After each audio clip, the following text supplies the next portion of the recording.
Pada pagi hari ini kita ingin, apalagi di bulan suci Ramadan, iman kita makin kuat karena saum Ramadan itu juga diawali dengan ya ayyuhalladzina amanu, wahai orang-orang yang beriman. Maka kita harapkan semakin hari kita ngobrolnya itu tambah kuat iman kita.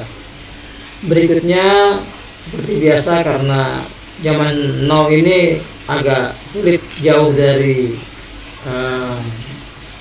alat seperti ini, untuk sementara waktu sampai menjelang jam 10 kita tinggalkan dulu untuk sementara, karena kita akan bersenang-senang.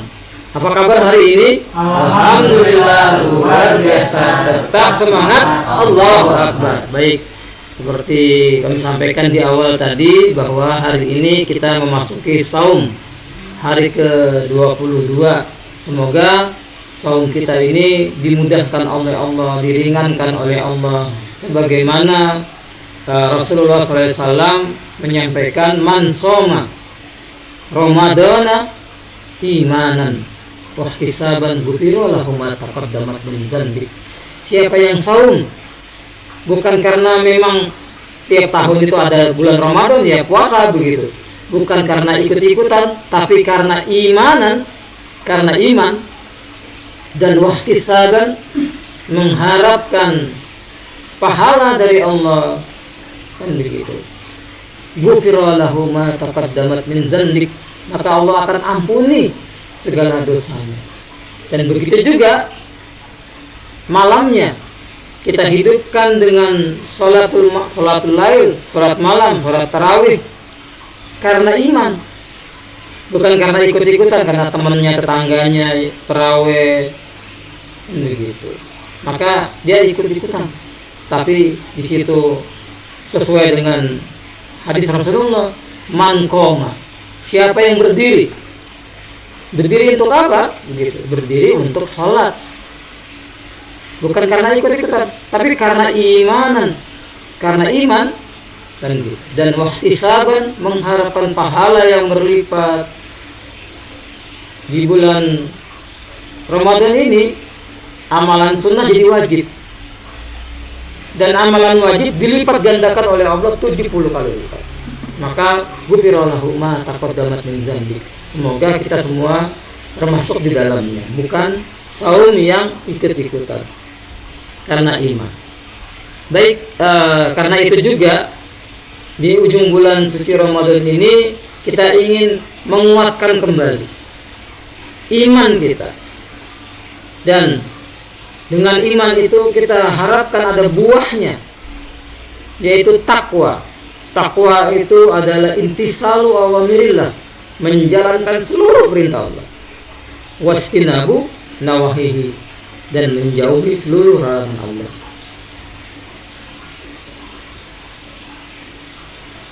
Sebagaimana di dalam Al-Quran, kewajiban saum Ramadan ini ayat keramat nih, setiap malam dibaca. Ada yang mau mewakili? Hafal lah setiap malam. Ayo, siapa yang mau mewakili? Sengaja gak ditunjukkan dulu. Ini dari kita kecil sampai tiap malam tuh. Surat Al-Baqarah ayat berapa? 183. Ayo, siapa yang perwakilan? Bang Nopal. A'udzubillahi minasyaitonir rajim. A'udzubillahi minasyaitonir rajim. Bismillahirrahmanirrahim. Ya ayyuhalladzina amanu kutiba alaikumusiyam kama kutiba alal ladzina min qablikum la'allakum tattaqun. Artinya, wahai orang-orang yang beriman, diwajibkan cepat atas kamu berpuasa sebagaimana diwajibkan orang-orang sebelum kamu agar ada kamu kamu bertakwa. Ya, alhamdulillah. Kenapa saya minta Bang Nopal membacakan? Karena Rasulullah SAW di luar Ramadan itu satu hurufnya itu pahalanya 10. Rasulullah mengatakan, tidak aku katakan alif lam mim itu harfun gitu, satu huruf, tapi alif satu huruf, lam satu huruf, mim satu huruf. Jadi dapat 10 hasanah, 10 kebaikan. Yang Ustaz Hadi Hidayat menyampaikan bahwa yang kita gambarkan satu keduanya itu dekat, tapi satu keduanya itu 500 tahun, 500.000 tahun jalanan. Dua ketiganya seperti itu. Ya betul. Jadi ini ayatnya. Harusnya sudah sering, karena yang sering didengar itu, kenapa sih kita nggak lupa dengan suratul Fatihah? Karena 17 kali, 17 rakaat minimal kan 5 waktu dibaca. Jadi merem aja Al-Fatihah itu apa? Dan artinya ini tadi dibacakan kan gitu. Terus setiap malam ya ayyuhalladzina amanu kutiba alaikumusiyam kan gitu. Kama kutiba alal ladzina min qablikum la'allakum tattaqun kan gitu. Wahai orang-orang yang beriman. Yang dipanggil tuh keimanan. Yang tidak ngaku Islam tapi tidak ada nilai-nilai keimanan di dalamnya, cenderung dia tidak terpanggil. Buktinya apa? Datang lagi nih puasa, gak bisa makan siang. Bagi ahli hisab, waduh, kecut di mulutnya, sial nih, kan gitu. Coba penderitaan, bulan penderitaan itu. Tapi orang yang beriman terpanggil ini. Kenapa? Dia terbayang di depannya pahalanya besar, keutamaan bulan suci Ramadan terbesar. Makanya yang dipanggil itu harfun nida ini, panggilan kesayangan. Dan di awal kan ini surat Al-Baqarah yang menceritakan tentang puasa itu dari 183 sampai 187. Cuman yang pakai huruf ya depannya hanya ayat ini. Maka wajar biasanya tuh masjid bludak di hari pertama.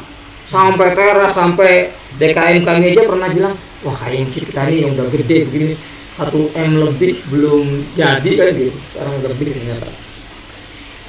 Kayaknya perlu dilebarin. Tapi kata sesepuh kan gitu, orang yang dituakan, nanti dulu tenang aja. Biasanya pertengahan atau 10 hari. Tapi alhamdulillah masjid kami itu stabil gitu. 6 saf dalam itu penuh. Ibu awalnya bludak sampai atas sampai keluar. Sekarang bagian bawah yang penuh kan gitu. Ya ternyata betul. Safnya ada kemajuan. Safnya makin maju.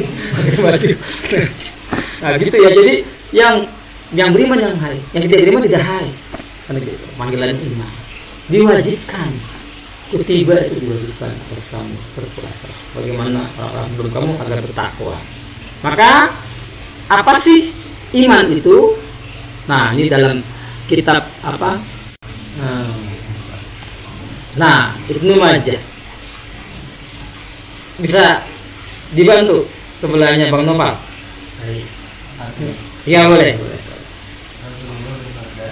Iman itu adalah diyakini di dalam hati dan diucapkan dengan lisan dan diamalkan dengan anggota badan. Hadis sebagai iman. Nah itulah iman. Kata Rasulullah SAW itu kan gitu. Qala Rasulullah sallallahu alaihi wasallam kayak gitu. Al iman kayak gitu. Ma'rifatun bil qalbi wa qaulun bil lisan wa amalun bil arkan. Jadi iman itu diyakini, percayai, tidak ada keraguan sedikit pun, yakin tanpa ragu dengan hatinya, mantap nih. Puasa wajib enggak? Wajib. Enggak ada keraguan sedikit pun. Salat diyakini. Terus diucapkan dengan lisan. Dibuktikan omongan keimanannya itu. Apakah cukup? Enggak cukup. Dibuktikan dengan perbuatan. Banyak orang kalau ditanya, kamu Islam? Islam. Mulutnya. Tapi yakin enggak dia dalam hatinya? Melakukan enggak yang diperintahkan oleh Allah? Meninggalkan enggak apa yang dilarang oleh Allah? Jadi enggak cukup hanya ngomong, ngaku doang mah, gitu. Maka dipertanyakan, orang ngaku Islam kok enggak puasa? Ngaku beriman, KTP-nya Islam kok enggak sholat? Enggak cukup. Maka iman itu diyakini sepenuhnya dalam hati, mulutnya juga membuktikan itu, dan badannya juga melakukannya.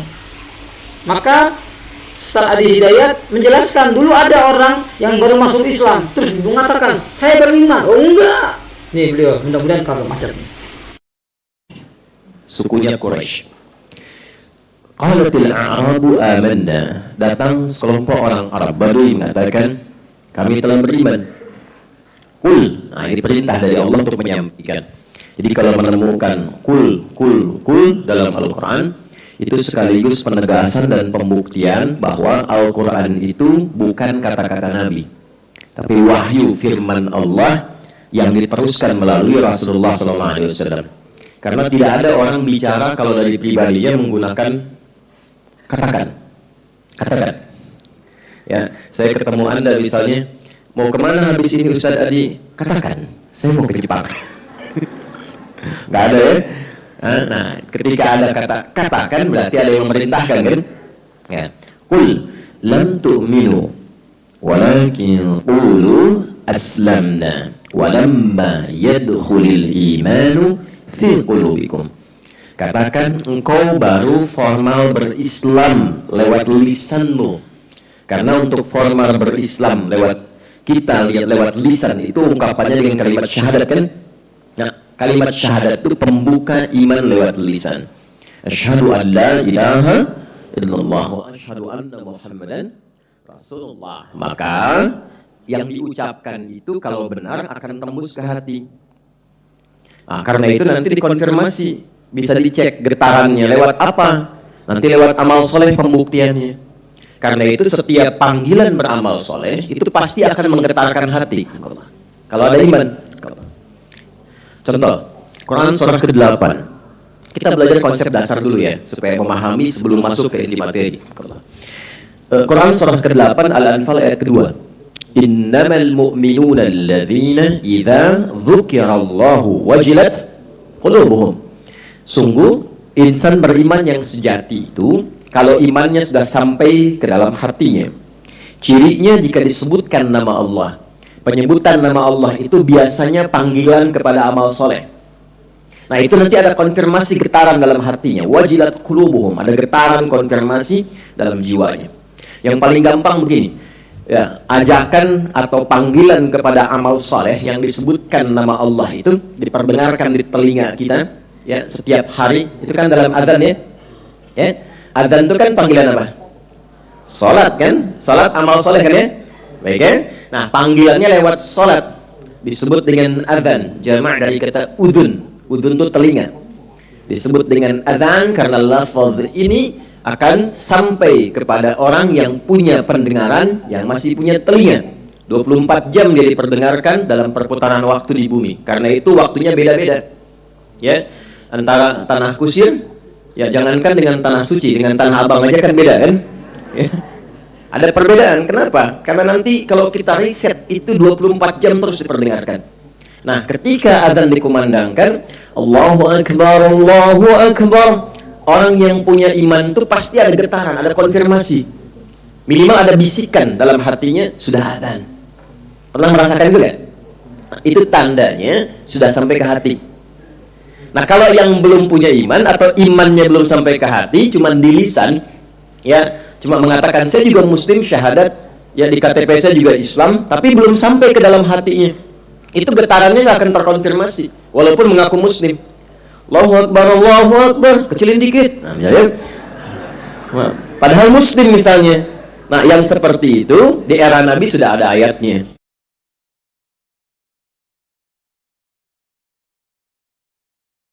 Itu yang keluar. Jadi kalau ada orang terbiasa berkata-kata kotor, memang pulsa hatinya itu kotor. Sehingga kosakata yang keluarnya kotor.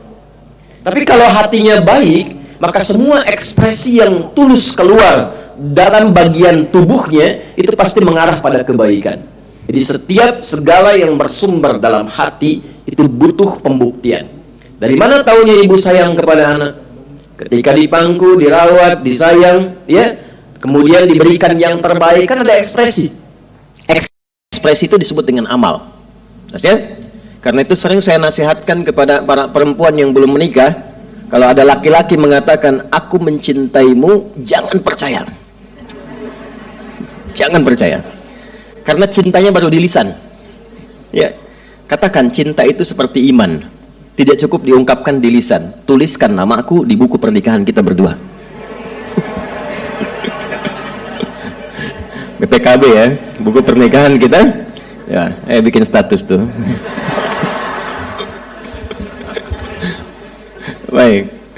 Nah, jadi dalam konteks kehidupan dunia saja, segala yang di hati butuh pembuktian.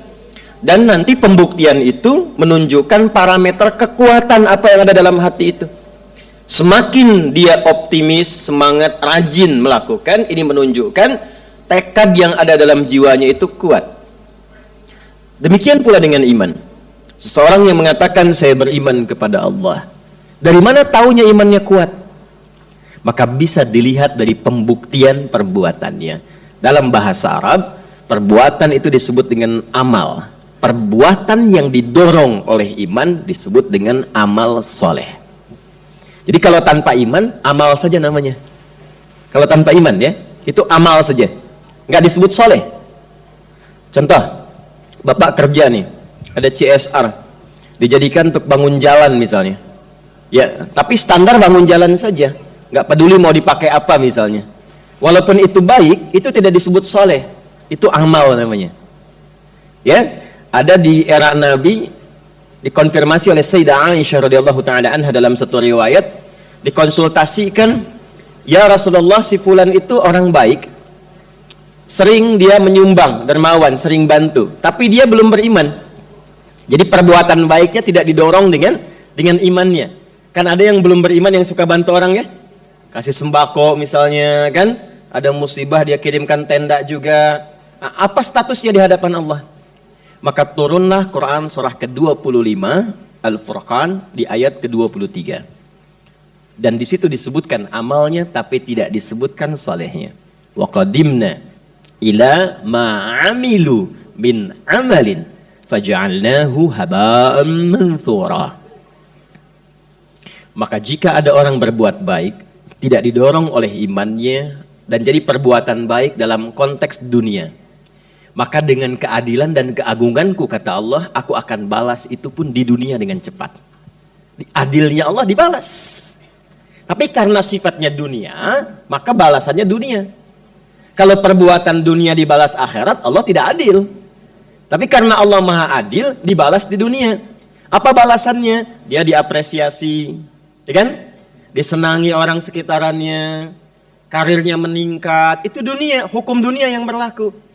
Tapi ketika kembali ke akhirat, perbuatan yang dikerjakan itu tidak mampu terkonversi menjadi bekal akhirat. Karena ke akhirat bekalnya beda. Beda, nggak bisa sama. Anda dari Indonesia ke Malaysia, maaf, mata uangnya sama nggak? Aturannya sama nggak? Beda. Ke Amerika sama nggak? Beda. Di dunia saja pindah tempat beda. Sekarang Anda mau ke akhirat, pengen sama hukumnya. Ya nggak bisa, Johnny. Nggak sama, ya. Mesti ada perbedaan spesifik. Karena itulah nanti kunci akhirat itu adalah iman. Untuk dunia jadi berkah, untuk akhirat jadi pahala. Itu konsepnya. Jadi sesuatu yang dikerjakan di dunia dengan iman itu melahirkan berkah namanya. Jelas? Apa itu berkah? Ziyadatul khair, bertambah nilai kebaikan dia. Jadi orang tuh kalau beriman pasti baik. Ini mata nih memandang ya. Tapi kalau mandangnya pakai iman, pasti melihatnya yang baik-baik. Gak akan mungkin yang gak baik dilihat. Ini lisan nih, bertutur. Kalau bertuturnya pakai iman, itu pasti berkata yang baik-baik. Gak mungkin berkata yang tidak baik. Itu sedang berjalan tuh, sedang merapat tuh. Ya. Kalau merapatnya pakai iman, gak mungkin dorong-dorongan.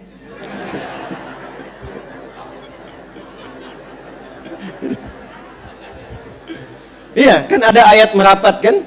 Tadi majlis ilmu. Coba cek Quran surah 58 ayat 11. Pakai iman kan? Ya ayyuhalladzina amanu idza qila lakum tafassahu fil majalisi fafsahu yafsahillahu lakum. Hei orang-orang beriman, imannya dulu. Jika disampaikan pada Anda, tuh yang nyampaikan depan tuh. Ya? Luaskan, maju, rapatkan. Silahkan, tapi pakai iman. Makanya pakai apa di situ? Tafassah itu meluaskan yang lapang, yang tidak melukai. Tidak lompati orang, ya, tidak nginjak orang gitu. Duduk saling berbagi dalam kebaikan, tafassah. Dan itu hanya bisa dilakukan oleh pemilik iman. Ya. Jadi kalau Anda orang pun berusaha mengerjakan amal soleh, tapi dengan cara menyakiti orang lain, itu menunjukkan ada persoalan dalam imannya. Nanti banyak babnya, termasuk dalam tawaf. Ya, tawaf pengen cepat mendapatkan hajar aswad di depan untuk dicium, lalu menyingkirkan orang lain. Ya, ini menunjukkan ada iman yang belum sempurna dalam dirinya. Nah, Bapak Ibu sekalian, Allah menginginkan setiap waktu, setiap saat iman kita menguat supaya jadi orang baik. Itu intinya. Karena itu setiap ditemukan kata iman, senantiasa pada umumnya bersanding dengan amal soleh. Konsep dasarnya, Quran, surah ke-103.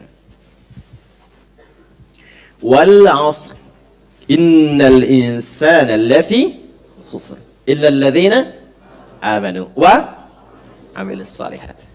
Kapan seseorang bernilai di hadapan Allah? Kapan seorang hamba bernilai di hadapan Allah? Baik itu perilakunya, pemanfaatan waktunya, dan semua kegiatan hariannya. Ketika dia mampu beriman dan mengonversikan imannya untuk berbuat banyak kebaikan. Jadi iman itu temannya amal soleh. Perbuatan baik yang disenangi oleh Allah sumbernya dari iman. Jadi orang beriman pasti baik. Karena itu ketika diminta kita untuk beriman, sesungguhnya sedang diminta menjadi orang apa? Orang baik. Dan orang baik itu mesti terlatih. Makanya bapak ibu menyekolahkan anak ke sekolah, di antara pelajarannya pelajaran akhlak, budi pekerti, supaya apa? Baik. Supaya budi punya pekerti kan? Makanya kan contohnya budi terus kan? Ini ibu budi, ini ayah budi, ini budi, itu tetangga budi, gitu kan? Supaya apa? Supaya berbudi pekerti, sekolah. Nah, orang Islam itu sebelum sekolah sudah dilatih baik dengan imannya. Jadi kita tuh baru lahir sudah beriman dengan komitmen, baru dilahirkan pun bertekad menjadi orang baik. Itu perlu latihan. Seperti di sekolah pun ada latihan, ada ujian dan sebagainya. Maka latihan itulah yang diturunkan dalam bentuk amal-amal soleh. Contoh, kata iman pertama dalam Al-Quran bersanding dengan sholat. Lihat Al-Baqarah ayat ketiga. Alladzina yu'minuna bil ghaibi wa yuqimunas. Iman latihannya salat.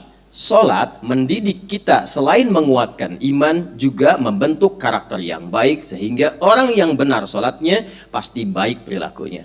Maka turunlah Quran surah ke-29 ayat ke-45 untuk menegaskan fungsi ini. Selalu nyambung di Quran, nggak ada yang berdiri sendiri. Kita kalau ngajinya total dari Al-Fatihah sampai dengan An-Nas, lalu kita kuasai intinya, akan ditemukan semua korelasinya di kurikulum kehidupan. Ya, dan Anda hafal ayatnya. Perhatikan, kalau dibuka dari awal nggak semua hafal, tengah-tengah hafal semua. Utslu ma uhya ilaika minal kitab wa aqimis shalah. Sebelum sholat, baca, pelajari, ngaji dulu ketentuan sholat dalam Al-Quran dan penjelasannya lewat keterangan Nabi. Telah mengaji sempurna itu, tunaikan sholat sesuai dengan ketentuan yang diajarkan Nabi. Maka jika Anda benar sholatnya, innas sholata tanha 'anil fahsya wal munkar. Maka bila sholatnya benar, makanya pakai alif lam, innas sholat. Semua kata sholat dalam Al-Quran yang bermakna ibadah yang dibuka dengan takbir, diakhiri dengan salam, itu selalu bentuknya khusus, umumnya pakai alif lam. As-salah, as-salah, as-salah. Coba cek Al-Baqarah ayat 3. Alladzina yu'minuna bil ghaibi wa yuqimunas. Ada alif lamnya? Al-Baqarah 43. Wa aqimus salat wa atuz. Al-Baqarah 45. Wasta'inu bis sabri was. Al-Baqarah 155. Ya ayyuhalladzina amanu 153. Ya ayyuhalladzina amanu ista'inu bis sabri was. Surat Hud ayat 114. Aqimis salata tarafain nahar wa zulafan minal lail. Quran surah 17 ayat ke-78. Aqimis salata liduluqis syamsi ila ghasaqil laili wa qur'anal. Selalu pakai alif lam. Ya, Al-Ankabut ayat 45. Innas salat pakai alif lam. Alif lam itu menunjukkan sesuatu yang khusus, bukan yang umum, bukan yang bebas. Jadi bukan salat biasa. Yang asal takbir cepat ruku, ya kok rukunya cepat amat, si Ahmad aja nggak cepat begitu. Saya udah hafal Al-Fatihah. Ya. Nah, bukan yang seperti itu. Ya. Yang saat orang lain 11 rakaat itu bisa sampai 1 jam, ini 23 cuma 7 menit misalnya. Ya, contoh saja, contoh. Ya. Nah, jadi yang dimaksudkan apa? Yang dimaksudkan sholat sesuai ketentuan dengan benar. Poinnya apa? Kaitan dengan materi kita tadi. Jika benar sholatnya dilakukan, maka tanha 'anil fahsya wal munkar. Nah, fahsya dan munkar itu dua sumber keburukan. Buruk tuh lawannya baik. Jadi kalau orang belum baik cuma dua sumbernya. Kalau dia belum terbebas dari fahsya atau munkar. Fahsya itu keburukan yang bersumber dari syahwat. Pornografi, porno aksi, kata-kata jorok, kotor, zina dan turunannya itu fahsya. Munkar segala perbuatan kotor yang bersumber dari nafsu perut dan akal. Korupsi, kolusi, menipu, sogok menyogok, saling mencela, berselisih, sampai ada yang membunuh, melukai dan sebagainya itu mungkar. Karena itu kalau ada orang berdusta, hatinya pasti mengingkari. Ada orang mencuri, hati kecilnya mengingkari. Coba ya keluar dari sini, iseng-iseng. Tapi jangan dilakukan, cuma ngetes aja.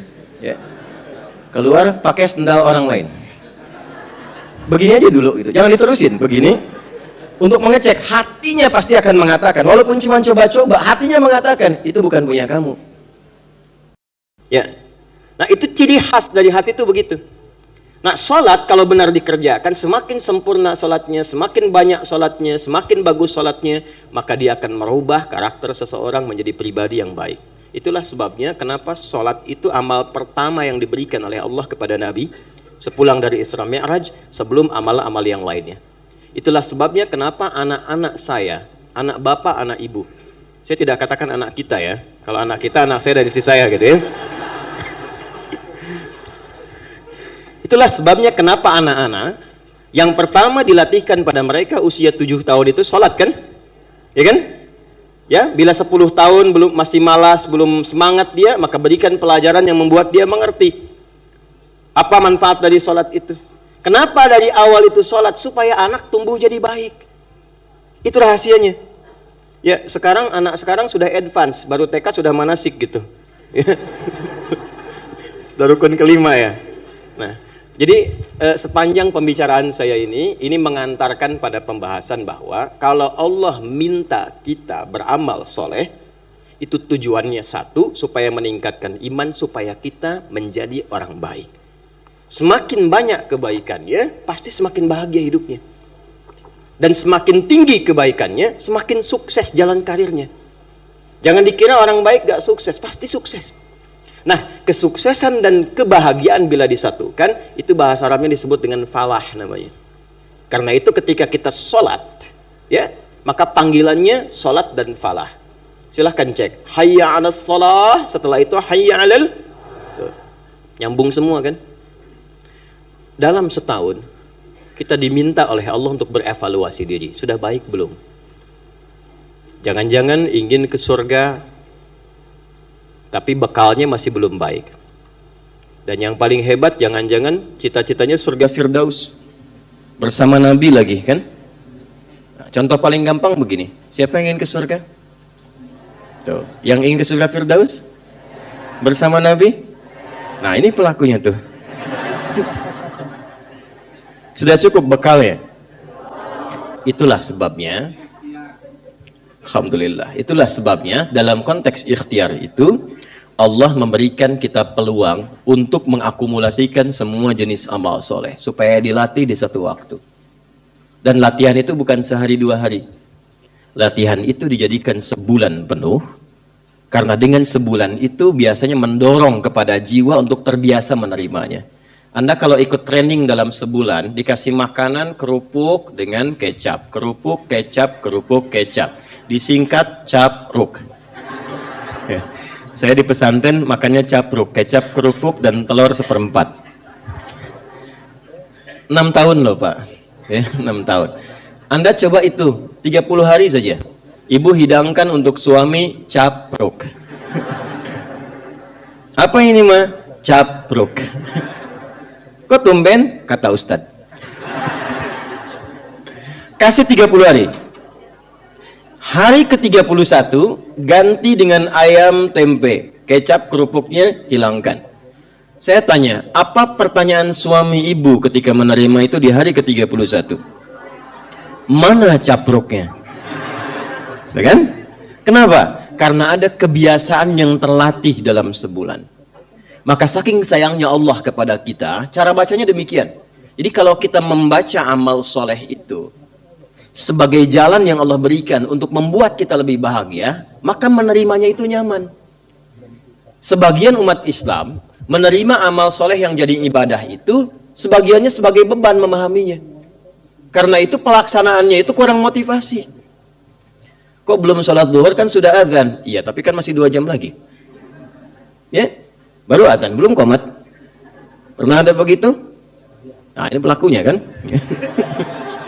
Tanaikan lagi, balikan kembali. Jadi cara memahaminya, ketika Allah menginginkan kita menjadi lebih baik, lebih bahagia, lebih sukses, maka diberikanlah akumulasi amal soleh untuk bisa mendorong kita mempercepat mendapatkan itu semua. Dalam setahun muncullah kasih Allah yang menginginkan semua hamba jadi baik. Maka di bulan Sya'ban, tepat bulan ini, di tahun kedua Hijriah, 1442 tahun yang lalu, turunlah kemudian kasih Allah melalui ayat 183 di surah Al-Baqarah. Turunnya di tahun kedua Hijriah, bulannya di bulan Sya'ban. Maka Allah berfirman dengan membuka ayat ini melalui kata iman. Ya ayyuhalladzina amanu. Imannya dulu. Kutiba alaikumus siyam kama kutiba alal ladzina min qablikum la'allakum tattaqun. Insyaallah. Hei semua orang yang telah menyatakan beriman. Jadi kalau amanu itu ada kata kerja karena fi'il verb. Jadi kalau ada ayat di Quran menggunakan kata kerja, biasanya menunjukkan 2 hal. Satu, komitmen pada pekerjaan itu. Yang kedua, harapan tinggi untuk meraih hasilnya. Jadi ketika dipanggil ya ayyuhalladzina amanu, hai orang-orang yang berharap tinggi menjadi orang baik. Maksudnya begitu. Komitmenlah pada keimananmu. Kalau engkau ingin menjadi bagian seperti yang diharapkan itu, maka aku berikan jalan untuk meraihnya. Nih, ada ibadah amal soleh. Dan panggilannya Allah tidak pilih-pilih. Menggunakan ya. Ini sering saya sampaikan. Bismillah. Ya ayyuhalladzina amanu. Ini karena kita singkat waktunya, saya agak cepat saja terangkannya ya. Saya turunkan dengan cepat dulu ya, disebutkan 361 kali dalam Quran, ayyuha 150 kali, alladzina 1080 kali. Ini untuk panggilan keseluruhan tanpa kecuali, sifatnya holistik untuk semua. Ini ayyuha, ayyunya munada untuk menguatkan, penguat. Haknya tanbih untuk mengingatkan, pengingat. Karena saya lihat ada beberapa santri belajar, jadi saya detilkan sedikit. Ini isim mausul, kata sambung menunjuk objek untuk semua, komprehensif sifatnya.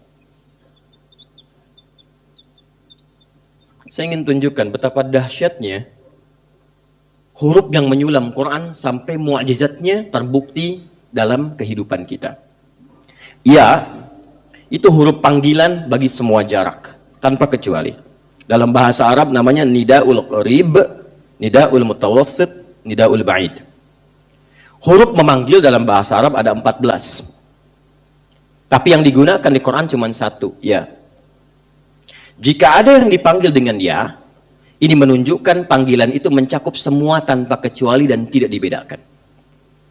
Jika disambung dengan ayyuha, maka ayyuha fungsinya menguatkan dan mengingatkan pentingnya informasi yang disampaikan.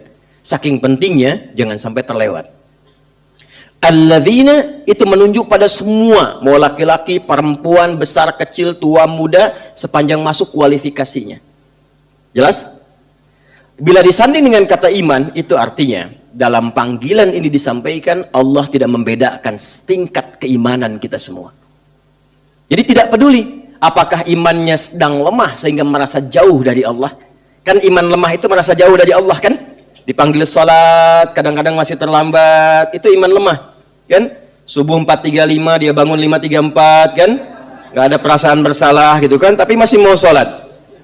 Ya, ada yang imannya menengah, standar. Dipanggil 4.35, bangun 4.35. Lagi tidur nih, Allahu Akbar, Allahu Akbar. Ya Allah, adzan, siap-siap wudu. Nah, itu iman standar. Bukan kuat, standar. Ya? Yang kuat itu dipanggil 4.35, dia datang dari setengah 4. Dia siap-siap dari jam 4. Dia kondisikan hatinya dengan yang sunnah sebelum menerima yang fardu. Sehingga kekhusyuannya sudah meresap pada jiwa, ketika menunaikan yang pokok makin khusyuk dia. Itu gambarannya. Maka di waktu panggilan menggunakan ya, Allah tidak melihat itu. Disamakan semua, karena Allah menginginkan, aku tegaskan kata Allah, ayo aku ingatkan.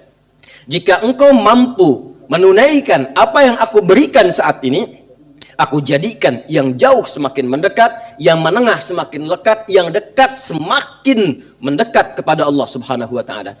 Itulah sebabnya kenapa huruf ya ini memberikan kesan mendalam ketika berada di awal puasa. Ini ayat panggilan awal puasa. Rahmatnya diberikan setiap awal puasa. Anda akan melihat di malam pertama awal Ramadan, masjid bisa penuh. Tak peduli siapa yang datang.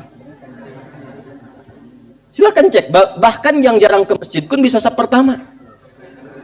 Saya tidak mengatakan yang saf pertama itu nggak pernah ke masjid ya Pak ya. Saya mengatakan saking semangatnya gitu.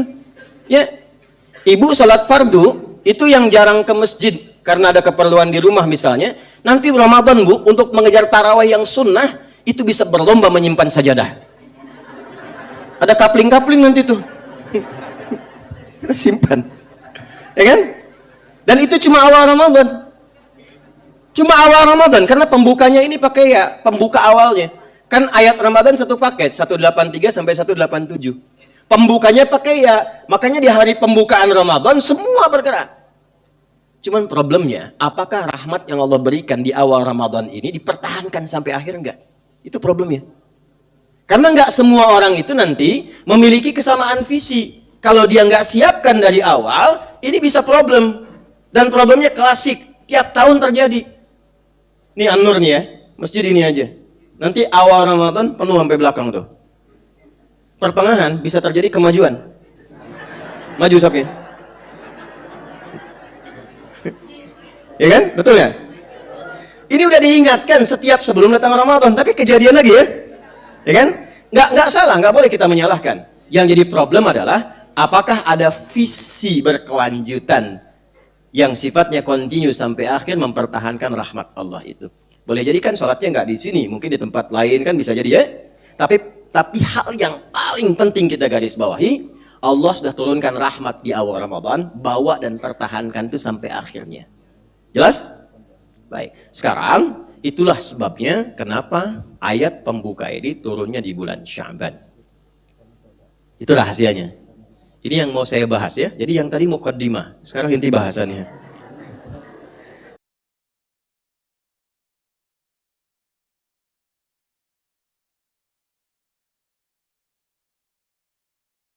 Jadi iman itu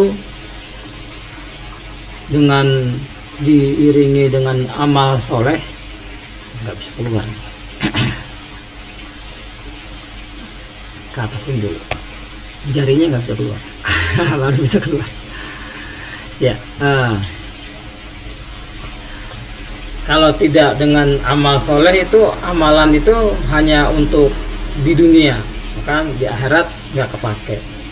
Maka kalau kita niat kerja juga gitu, tidak hanya ke tempat frozen food gitu, ini tidak hanya untuk nyari nafkah, nyari duit, tapi kita niatkan untuk amal soleh kita, mencari nafkah ini, membantu orang tua kalau yang masih belum nikah, kalau yang sudah nikah itu untuk menafkahi keluarganya, sehingga ada amalan di akhirat. Kalau enggak ada catatan di akhirat.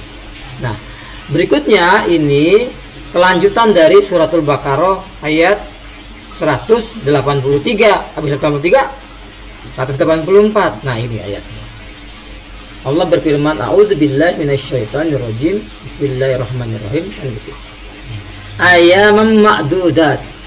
Faman kana minkum maridun. Nah, ini kalau sakit. Atau ala safarin, atau dalam perjalanan. Fa'iddatun min ayamin ukhra. Gitu. Jadi diganti dengan hari-hari yang lain. Jadi kalau ada orang yang sakit boleh nggak puasa, tapi diganti di hari yang lain. Terus kalau mau perjalanan, ya kalau dia niat gitu, bukan dari dari awal perjalanan nggak puasa, dia jalan, ternyata di dalam perjalanan itu dia nggak kuat, boleh berbuka dan diganti dengan hari yang lain.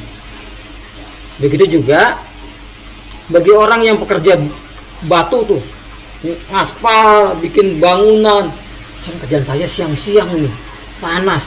Atau tukang becak, kalau di Jawa, di saya di Solo tuh tukang becak kan mengayuh tuh, dari pagi nggak puasa, nggak boleh. Malamnya sahur, paginya berpuasa, pas mengayuh nggak kuat nih, semaput nih, boleh berbuka dan diganti dengan hari yang lain, bukan bayar fidyah. Kebetulan ini saya sengaja kami birukan ini. Ini titik tekannya nanti. Yutikunahu, yang berat.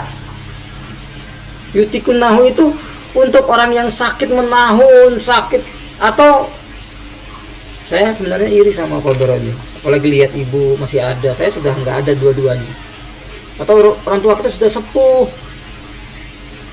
nggak kuat lagi berpuasa. Nah, baru tuh di sini fidyatun ta'amu miskin, mengeluarkan fidyah, memberi makan, memberi makanan, bukan ngasih uang. Ta'amul miskin, gitu. Seperti itu. Ini terjemahannya. Nah, saya khawatir juga ini. Ini penjelasannya dikit. Ini lengkap. Bismillahirrahmanirrahim.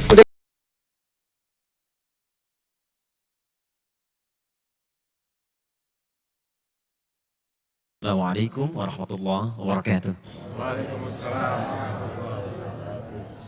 Alhamdulillahirabbil alamin. Wassalatu wassalamu ala Rasulillahil karim wa ala alihi wa sahbihi wa ummatihi ila yaumiddin.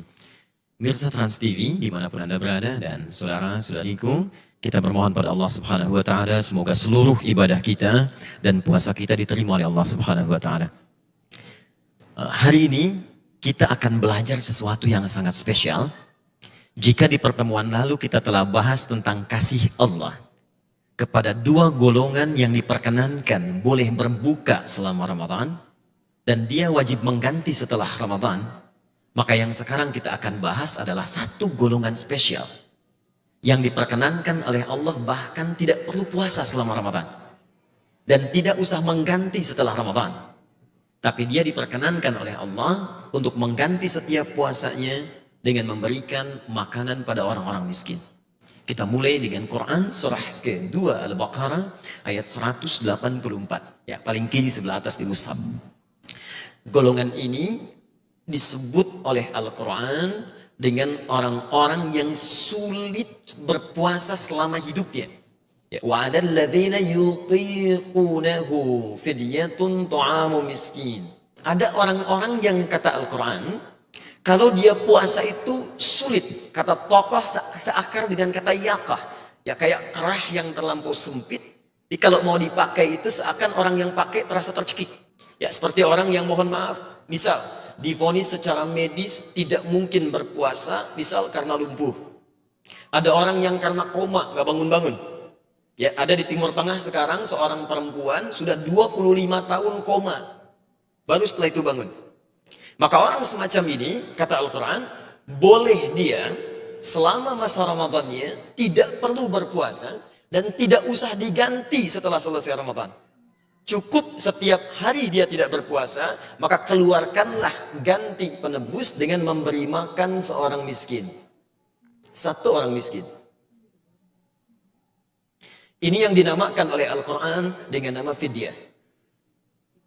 Jadi jika Anda dapati misalnya keluarga, teman, kerabat, yang secara medis divonis tidak mungkin menunaikan puasa karena sifat-sifat tadi, maka berita gembiranya, kata Allah, saya sayang golongan ini. Dia harus mendapatkan pahala juga. Yang puasa dapat pahala, yang ini pun akan dapat pahala. Bagaimana caranya? Setiap hari tidak puasa, keluarkan gantinya dengan memberikan satu makanan untuk orang-orang miskin. Nah sekarang pertanyaannya, berapa takaran fidyah yang dikeluarkan untuk satu orang miskin ini? Bagaimana bentuk yang diberikannya? Maka kata para ulama, yang pertama, fidyah yang diberikan untuk satu orang miskin ini kadarnya adalah 3 kali makan dalam sehari. Ya, kadar normal. Anda akan makan sehari 3 kali ya? Ya normalnya siang, sebelumnya pagi, kemudian malam. Maka yang kita berikan pada satu orang ini, awas hati-hati, ada sementara yang tidak memahami, bayangannya berikan satu orang miskin satu makanan saja. Kata para ulama bukan begitu caranya. Jadi 3 kali makan berikan pada satu orang. 3 kali makan ini yang kedua, porsinya disesuaikan dengan kadar makan Anda dalam keseharian. Misal, ada yang sehari makan 3 kali dihitung 50.000 misalnya. Maka berikanlah senilai 50.000 ini kepada satu orang miskin dalam bentuk makanan. Jika Anda makannya menunya beda dengan yang lain. Ada yang saat makan ayamnya ada, kambingnya ada, sapinya ada, sayurnya lengkap. Kalau dihitung misalnya 250.000. Maka yang seperti ini kadar fidyahnya pun disesuaikan dengan kebiasaan makannya. Ustadz bagaimana kalau kasusnya saya di rumah kadar makan 250.000. Cuman oleh dokter divonis ada makanan tertentu yang nggak boleh dimakan. Jadi makan tiap hari dengan kangkung, bayam, tempe, ya. Tapi kemampuan ada. Nah maka kata para ulama yang dilihat bukan apa yang dimakannya, tapi kadar kewajaran yang berlaku di keluarganya. Paham sampai sini? Baik, kalau paham coba kita diskusi sebentar. Barangkali ada yang mau ditanyakan atau kita coba diskusikan. Ada yang bertanya? Bismillah Ustadz, Assalamualaikum. Saya kan kondisi lagi hamil Ustadz. Alhamdulillah. Jadi kalau misalnya untuk membayar, kemungkinan saya tidak berpuasa Ustadz. Jadi bayarnya itu dengan qadha atau dengan fidyah. Baik, dimasukkan oleh para ulama pada golongan orang-orang yang dianggap sakit. Ya, faman kana minkum maridha, jika ada di antara kalian itu sakit. Sakit itu bukan karena sakitnya, ketidakmampuannya untuk berpuasa karena ada penghalang yang lain yang menghalangi. Maka kondisi ibu hamil ini dibagi 2 oleh para ulama. 1, jika khawatir pada dirinya saja, karena kalau berpuasa bisa mengganggu keadaan dirinya dan lemah saat berpuasa, maka hukumnya sepakat ulama dia boleh berbuka, bahkan wajib berbuka, nanti kemudian diqadha di kemudian hari setelah selesai Ramadan. Jadi ketika Anda melahirkan, alhamdulillah selamat lahirannya, kemudian bayinya juga selamat, setelah itu ada waktu senggang silahkan di antara 11 bulan ke depan, ambil, cicil, sehari, tidak harus berurutan. Hari pertama sekarang, 3 hari setelahnya, 4 hari setelahnya. Bahkan pernah Sayyidah Aisyah pernah mengqadha puasa itu di bulan Sya'bannya. Di setelah Ramadan, Sya'ban tahun depan hampir 11 bulan baru qadha. Jadi bukan aib mengqadha itu walaupun tidak berurutan. Ya. Yang kedua, kalau ada ibu hamil, hanya khawatir pada bayinya, bukan pada dirinya.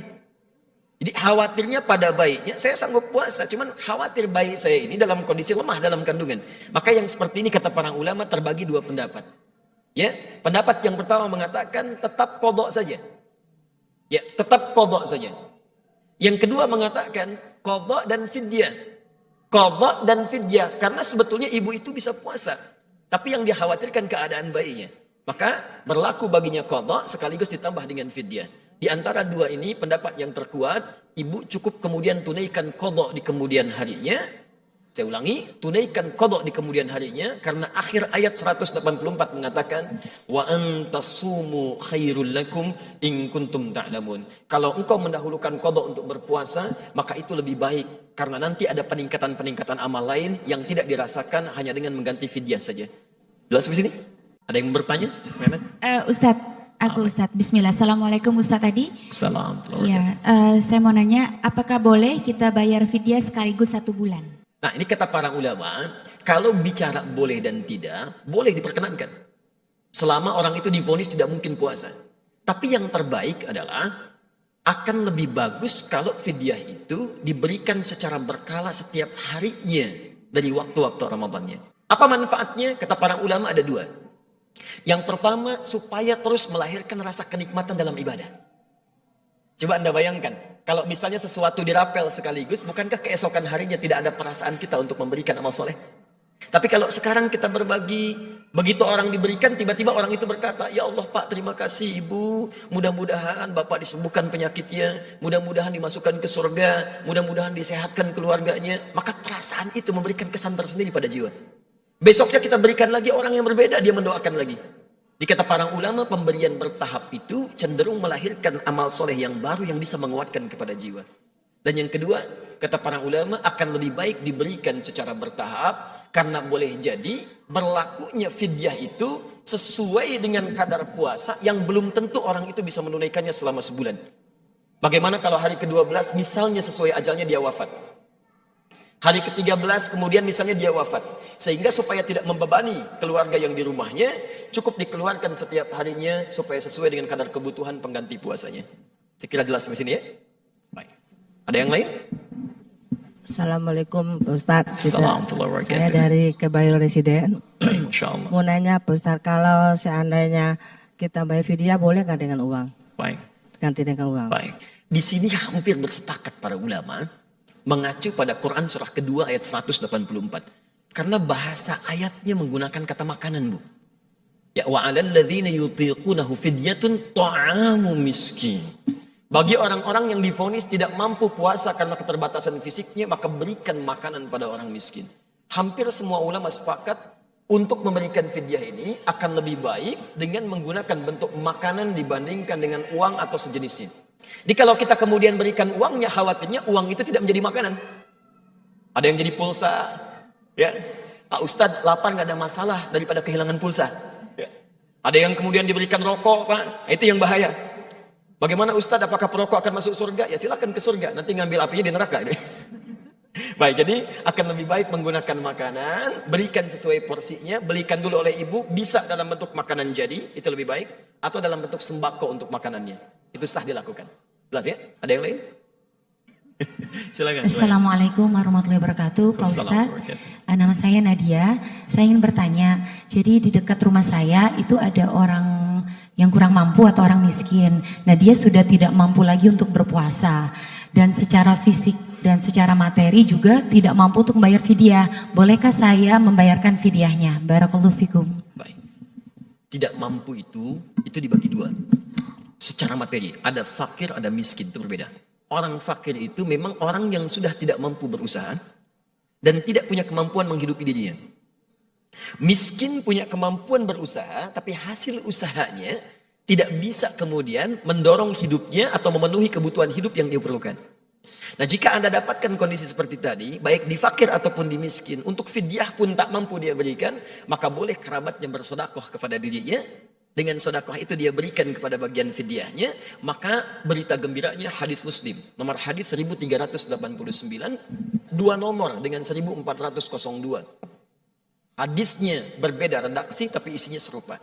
Man dalla ala khair falahu ajruhu misla ajri fa'ili min ghairi an yanqusa min ajrihi syai'. Siapa yang bisa menunjukkan, memfasilitasi pada kebaikan, maka dia akan mendapat pahala yang sama dengan yang memberikan tanpa dikurangi sedikit pun. Anda memberikan bagian fidyahnya, dia berikan fidyahnya. Maka ketika dia berikan fidyah, dia dapat pahala. Berapa pahalanya? Paling minimal 10. Quran surah ke-6 ayat ke-160. Quran surah 6 ayat 160. Man jaa bil hasanati falahu asyru amthaliha. Siapa yang mengerjakan satu kebaikan dapat 10 poin. Jarak poinnya bukan 1, 2, 3, 4, 10, bukan. Di hadis Muslim 1 ke 2 500 tahun, 2 ke 3 500 tahun, 3 ke 4 500 tahun. Kalau yang ibu berikan berupa sedekah sifatnya infak, ada makanan untuk fidyah tadi, maka digandakannya 700 kali lipat. Dalilnya Quran surah kedua ayat 261 paling kiri sebelah atas di mushaf. Ya. Mathalul ladzina yunfiquna amwalahum fi sabilillah kamathali habba ambatat sab'a sanabil fi kulli sumbulatin mi'atu habba. Setiap orang yang berinfak di jalan Allah, Anda kasih fidyah itu infak, tidak harus pakai uang. Begitu diberikan, maka nilainya jadi 1 benih, tumbuh 7 tangkai, dari 7 tangkai setiap tangkai tumbuh 100. 1 kali 7 kali 100, 700. Jika Anda kerjakan di bulan Ramadan, pindah ke Al-Bukhari, Kitab Siyam, nomor hadis yang pertama, paling kiri sebelah atas di kitabnya. Khusus untuk Ramadan, dikali lagi 10 kali lipat. Jadi kalau Anda berikan sedekah untuk fidyah, nilainya 700 dikalikan 10. Khusus untuk Ramadan. Wallahu ta'ala a'lam bissawab. Itulah golongan yang tak mampu puasa, diberikan amalan berupa fidyah yang dengan takaran 1 untuk orang miskin 3 kali makan. Jika Anda bisa mampu memberikan lebih, maka itu lebih baik. Allahumma taqabbal minna innaka antas sami'ul alim wa tub 'alaina innaka antat tawwabur rahim. Allahumma ja'alna ya Allah mimman yutiqu fi ada'is siyam. Ya Allah, mohon jadikan kami orang-orang yang mampu untuk menunaikan puasa sesuai dengan kadar kesanggupan yang telah Engkau tetapkan. Allahumma ja'alna ya Allah minal mutasaddiqin li ata'il fidyah liman lam yutiqu lisyam. Ya Allah, jadikan kami hamba-hamba yang mampu bersedekah, berbuat baik pada orang-orang yang tidak mampu memberikan fidyah. Anugerahkan kesanggupan pada kami untuk membantu mereka hadir dalam kesulitan mereka. Allahumma alhiqna bis salihin ma'al ladzina an'amta 'alaihim minal nabiyyin was-syuhada'i was-shalihin wa hasuna ulaika rafiqa.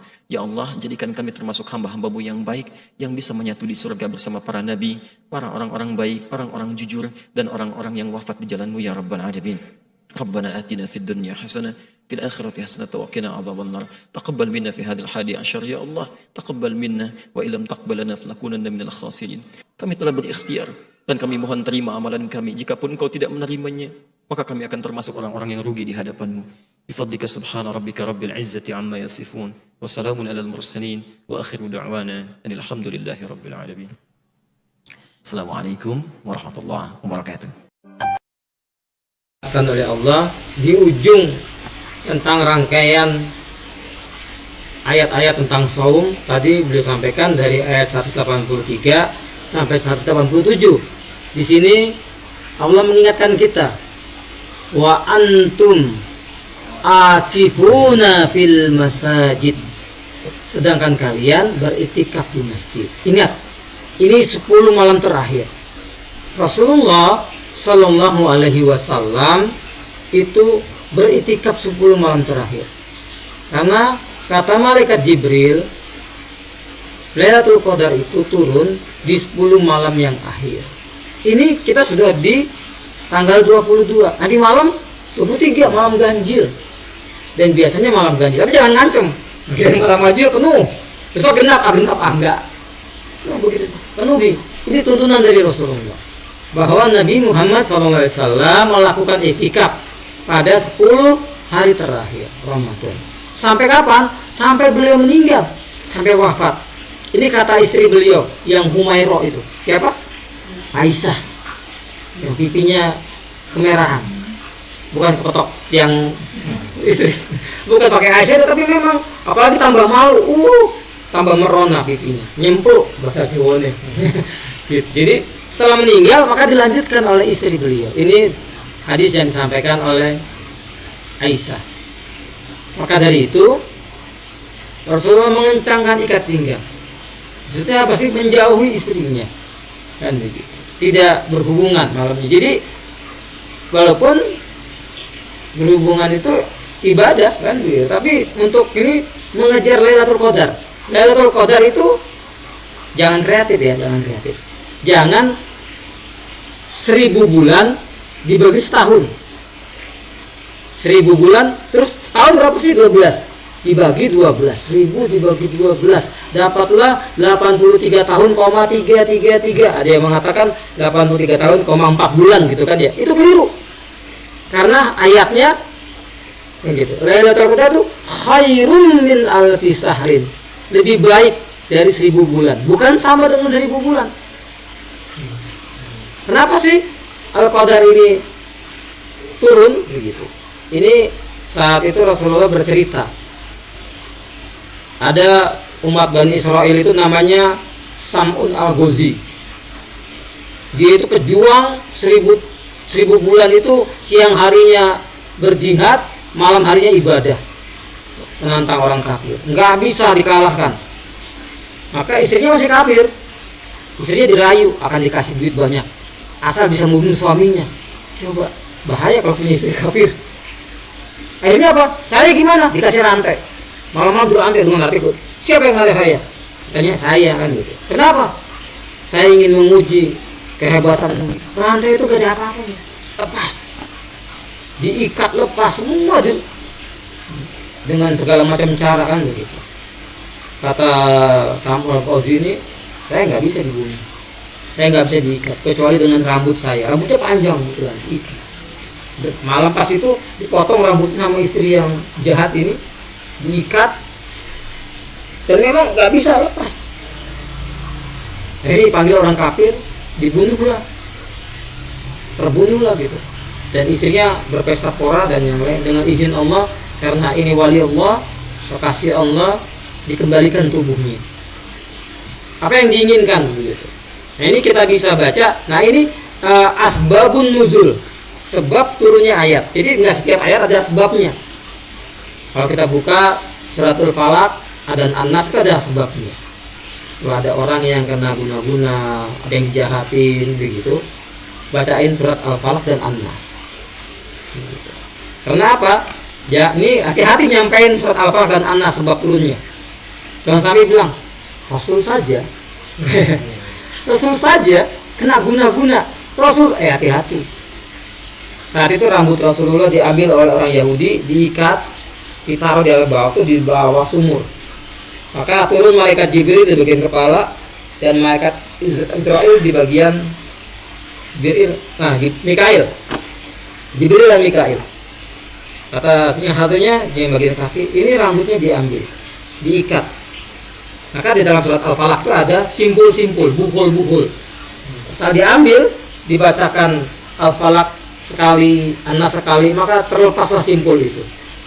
Dibacakan sekali lagi, terlepaslah simpul itu. Dibacakan sekali lagi. Jadi kalau ada orang yang kena yang jahat-jahat, kalau kita tidak baca, apalagi bisa 3 surat full, Qul Ahad, Al-Ikhlas, Al-Falaq dan An-Nas, ditambah ayat kursi, mantap, dibacakan, ditiupkan, dan setan dan yang lain itu tidak akan kuat kan, seperti itu. Nah akhirnya tadi kembali tubuhnya apa yang diinginkan gitu. Saya ingin orang-orang kafir itu musnah, hancur, istri dan orang-orang kafir itu tertindih dan meninggal semua. Dan setelah itu Ghazi ini beribadah selama 1000 bulan. Maka sahabat Rasulullah yang kumpul begini iri, ya Rasul, bagaimana kami bisa menyaingi orang tadi pahalanya? Langsung turun ayat ini, dan menyampaikan kalau tadi itu 1000 bulan tuh siang malam, kalau ini sebagian malam saja Lailatul Qadar itu bisa mengalahkan tadi. Khairum min alfi sahrin, lebih baik dari 1000 bulan. Maka jangan sayang malam ini. Jadi jangan gini, ada target, kita banyak zikir, banyak doa. Allahumma innaka afuwwun karim, tuhibbul afwa fa'fu anna. Ya Allah, ampuni kami. Dan Allahumma inna nas'aluka ridhaka wal jannah wa na'udzubika min sakhatika wal. Minta. Jangan maaf ini. Itikaf. Tidak ngorok. Tidak tidur. Saya ke masjid itu, tapi dilarang enggak? Tidur enggak dilarang, tapi ada tidur sebentar, dia bilang, ya Allah, ini lomba ngorok ini, ngorok sini, ya Allah, sayang, ngaji kita, zikir kita dilipat gandakan lebih dari 1000 bulan, bisa 2000 bulan, 3000 bulan. Bahasanya adalah khairum min alfi sahrin, lebih baik dari 1000 bulan. Nah, tidak, jadi maksiat itu kadang-kadang itu bisa menghambat rizki, menghambat kebaikan. Ya. Tapi poinnya dari yang semula ke dunia, coba jadikan dunia itu bagian wasilah kita untuk ibadah pada Allah Subhanahu Wa Taala. Anda jalan ke sini kan, masya Allah, Anda gunakan kendaraan, itu kan bagian dari ibadah. Ya ketimbang digunakan dunia saja, ibu ngantar anak ke sekolah, kenapa nggak diniatkan ibadah? Bapak kerja, dari setiap pekerjaan antum tuh, dari mulai sebelum pensiun, sekarang yang masih aktif, berapa yang jadi ibadah? Pernah nggak diniatin karena Allah? Jangan-jangan yang bikin antum capek itu karena ngejar dunianya aja. Dunia capek. Tapi kalau dipikirin deh, ya tugas kita ikhtiar. Lakukan karena Allah, Allah dekatkan. Yang punya rezeki Allah. Anak-anak mau sekolah tuh, coba cek anak antum atau orang tuanya nih. Anda orang tua menyuruh anak belajar itu supaya dia meningkat, mendekat kepada Allah dengan ibadahnya, atau supaya mendapatkan nilai yang bagus? Bukan, lihat poinnya tuh. Ibu bapak nggak dapat apa-apa. Kalau dapat cuma pintar aja, jangankan Anda, non muslim pun bisa mendidik anak itu pintar. Ya, tapi bedanya Anda harus jadi ibadah. Ya, muslim itu lain. Sama aja kok, ini si fulan belajar matematika, anak orang lain belajar matematika. Anda niatkan karena Allah, yang ini cuma dunia aja. Kalau cuma pengen pintar, dua-duanya bisa pintar. Bahkan non muslim bisa lebih pintar. Kalau jam belajar mereka lebih banyak, bisa lebih pintar. Kalau cuma pintar sih bisa. Ya. Tapi ketika Anda meniatkan ibadah itulah akif, fokus kita. Jelas di sini? Baik. Jadi kalau ayatnya sudah turun, tugas kita mendawaminya. Nah sekarang kami ingin mencoba untuk itu. Berusaha serius, sungguh-sungguh. Bagaimana caranya? Dalam bahasa Arab, satu kata yang menunjukkan usaha yang sungguh-sungguh, serius, di antara rumusnya menggunakan alif dan ta pada kata kerja asalnya. Masih ingat tadi akif, kata kerjanya apa? Akafa, kan? Akafa. Lihat rumusnya. Ya, akafa kan? Baik. Fokus, diam pada sesuatu. Kalau kita ingin jadikan ini ya, bertambah mana usaha yang serius, usaha serius, sungguh-sungguh, maka rumusnya tambah ini kata dasarnya dengan alif dan ta, alif plus ta. Biasanya huruf alif ditambahkan di awal kalimat di sini, kan? Sedangkan huruf ta itu ditambahkan setelah huruf yang pertama di kalimat itu. Ya. Di huruf pertama kan ain ya, ini ta-nya tambahkan di sini, ta. Alif ditambah di depan sini. Jadi tambah alif tambah ta. Posisinya tidak urut alif dengan ta, tidak. Alif huruf pertamanya, kemudian huruf ta, baru kemudian kaf dan fa. Dari akafa ini berubah menjadi takafa ke atas. Saya ulangi, kelihatan? Baik, asalnya kan akafa, lihat ini. Artinya diam, fokus terhadap sesuatu sehingga sulit dipalik. Orang ini disebut akif. Kalau kita kemudian ingin berubah, ya, ingin berusaha fokus pada sesuatu, serius melakukannya, ya, tanpa terganggu dengan yang. Nah, malam akhir ini doanya yang dianjurkan. Allahumma innaka afuwun karim tuhibbul afwa fa'fu anna. Ini juga zikirnya. Seperti itu. Maka ini peringatan Rasulullah SAW sebelum masuk Ramadan. Yang depan bisa dibacakan. Dari jadilah Yohana, Nabi Sallallahu Alaihi Wasallam naik ke mimbar.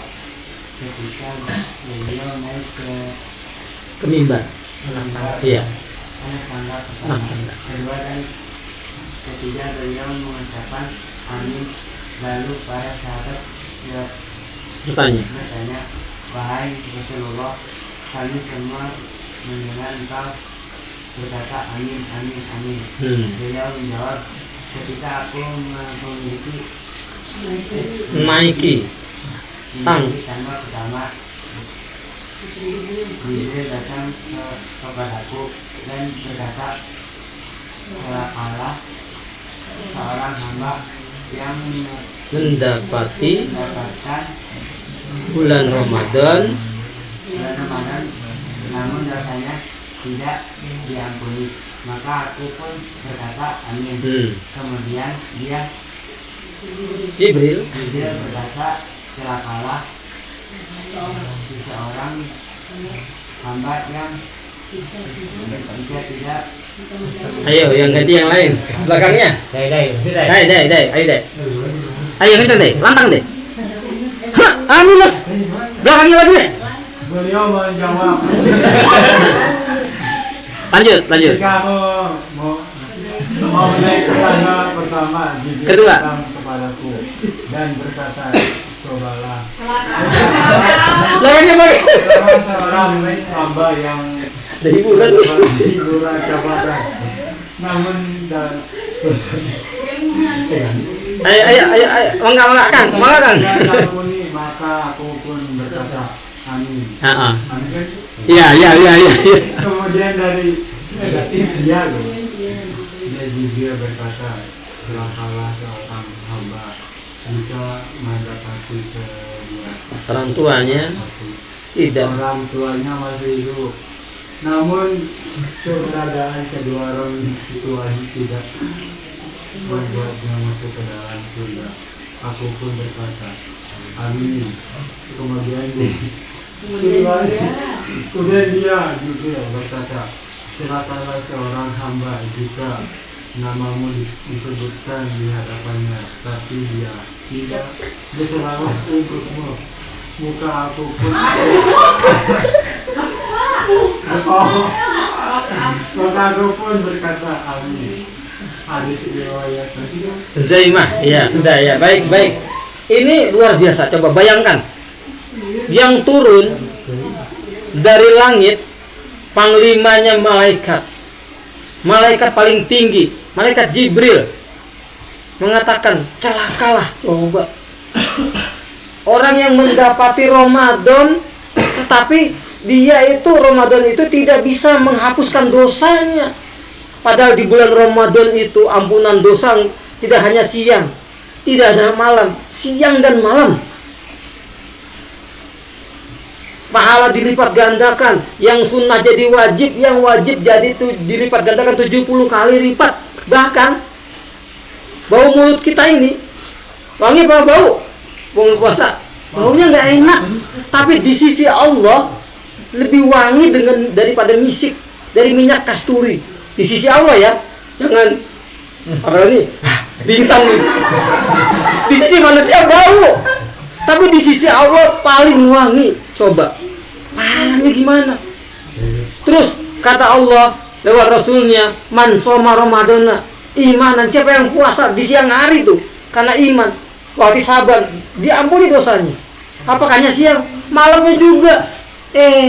Keluar Ramadan dia nggak diampuni dosanya, celaka tuh orang. Puasanya hanya dapat lapar dan celaka banget ya Allah. Celaka banget, celaka amat. Si amat aja nggak begitu amat, itu kan gitu ya. Ini alhamdulillah. Dan kecelakaan yang amin tuh kata Rasulullah, yang doaan malaikat Jibril, yang ngaminin sebaik-baik manusia, uswatun hasanah. Dikabul apa enggak tuh kalau begitu? Pasti dikabul. Kalau ada orang puasa, matanya jelalatan sembarangan, mulutnya udah kayak ember, nggak dijaga, dan menggugurkan dosa, malah dia nggak dapat pahala. Puasanya hanya lapar. Nauzubillah, celaka. Kita mau jadi orang celaka apa orang beruntung? Maka jaga omongan kita, mata kita. Dan kecelakaan yang kedua, ada orang yang diamanahi orang tuanya masih hidup, tapi jalan cepat masuk surga. Apalagi ibu kita. Kata Rasulullah, al-jannatu tahta aqdamul ummahat. Surga itu di bawah telapak kaki ibu. Jangan nanti Pak baru masuk kamar, Bu. Kata Ustaz, kita mau lihat surga. Bukan. Saking gampangnya masuk surga lewat orang tua. Apa kata Rasulullah? Ridullah fi ridho walidain. Keriduan Allah ada terletak pada keriduan kedua orang tua. Syukrullah, murka Allah ada di pada murka dua orang tua. Aduh. Kemarin ada yang ngirimin video ke saya. Ibunya sudah tua, ibunya sudah sepuh, punya anak juga udah kakek-kakek semua. 10 orang anaknya. Disuapin satu persatu, anaknya nangis meluk, ya Allah. Itu luar biasa itu. Ibunya sudah tua, anaknya tua semua, rambutnya putih semua. Pas disuapin nangis, dipeluk ibunya. Sudah besar tuh orang tua itu. 10 anaknya. Itulah kata itulah tidak terbandingkan kasih anak itu sepanjang jalan, tapi kasih ibu sepanjang zaman, nggak ada habisnya. Disuapin tuh anaknya. Kalau ada orang punya orang tua masih hidup, nggak bisa masukin dia surga, ya Allah. Saya sedih. 2 orang tua saya sudah meninggal, tapi saya masih punya 2 orang tua lagi. Mertua itu orang tua saya juga. Kebetulan orang tua istri masih hidup semua. Luar biasa. Kalau mertua itu orang tua selamanya. Kalau ada yang cerai, ada bekas mertua nggak ada. Yang ada bekas istri. Bekas mertua itu nggak ada. Dan kecelakaan yang paling celaka yang ketiga itu adalah kalau nama Nabi Muhammad, nah tidak kita jawab dengan sallallahu alaihi wasallam, itu orang sepelit-pelit orang, sejelek-jelek orang, secelaka-celaka orang. Maka jangan sampai kalau nama Rasul kita Nabi Muhammad Sallallahu Alaihi Wasallam dijawab begitu, maka itu celaka. Maka dari itu pada sebentar lagi kita akan mendapatkan hari kebahagiaan. Maka orang puasa itu dapat 2 kebahagiaan. Saat dia berbuka iftar atau berbuka lebaran, dan kebahagiaan kedua adalah saat bertemu dengan Allah. Karena urusan pakaian baru dan yang lain, misalnya ibu-ibu, mohon bantuan Bu Bayroni membacakan kehormatan. Ketika hari raya itu dengan kembali, di mana hari raya itu milik orang yang berpakaian baru, akan tetapi hari raya itu milik orang yang ketaatan dan bertambah. Dan bukanlah hari raya itu milik orang yang berhias dengan pakaian yang indah dan kendaraan mewah, tetapi hari raya itu adalah milik orang yang telah diampunkan darinya. Nah itu hari raya, hari kebahagiaan, hari kemenangan, hari fitri, kembali suci. Laisal id liman bajunya liman libasal jadid. Bukan dikatakan orang yang id itu libasnya itu baru jadid. Walakinnal id gitu. Sesungguhnya yang dikatakan id itu adalah orang yang keimanannya meningkat.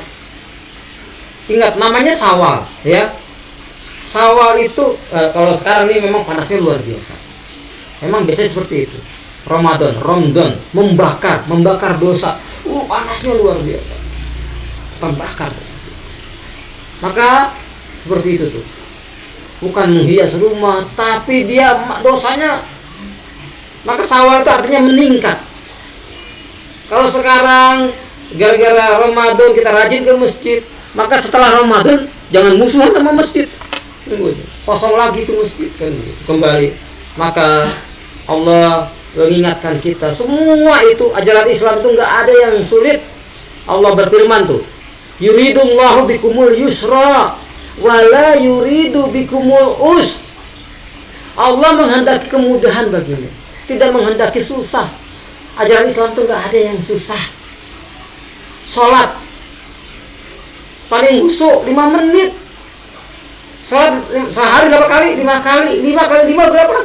25. Dari 24 jam loh. Hanya 25 menit diminta husuk. Apa yang berat? Nonton bola 2 jam. Blackpink segala. Pemberian duit dan yang lain. Zakat itu bagi yang mampu. Puasa, sholat aja. Kalau nggak mampu berdiri, ada rukhsah duduk. Kalau nggak mampu duduk, berbaring.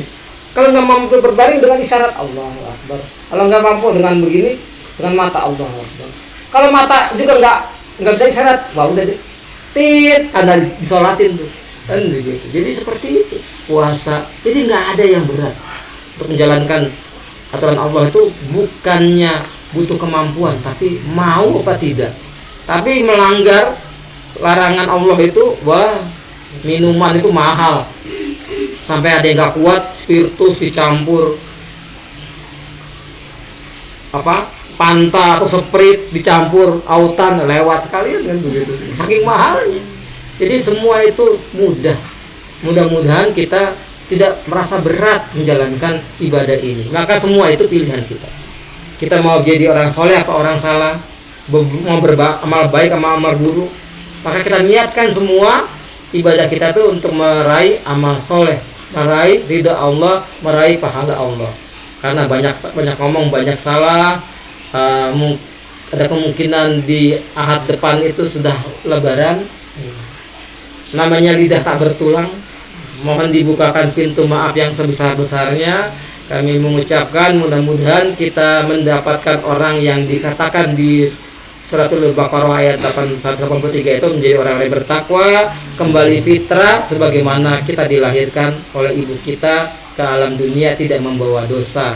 Maka dari itu kita isi Syawal itu dengan ibadah yang meningkat. Demikian yang bisa kami sampaikan.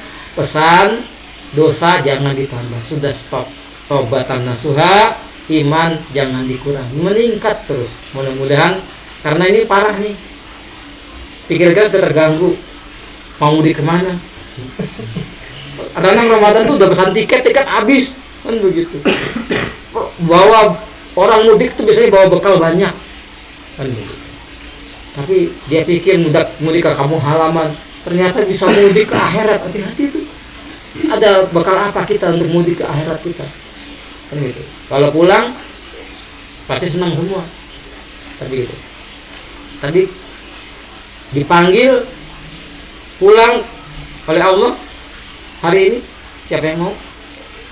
Nah, tanda kita memang kurang bekal. Maka siapkan bekal untuk akhirat. Kapanpun Allah panggil, kita siap. Mudah-mudahan kita meninggal dalam keadaan husnul khotimah, bukan su'ul khotimah. Baik, kita tutup pertemuan pagi hari ini. Mudah-mudahan Ramadan kita berbuah pahala, berbuah takwa, berbuah kita menjadi tambah baik. Kita tutup dengan hamdalah.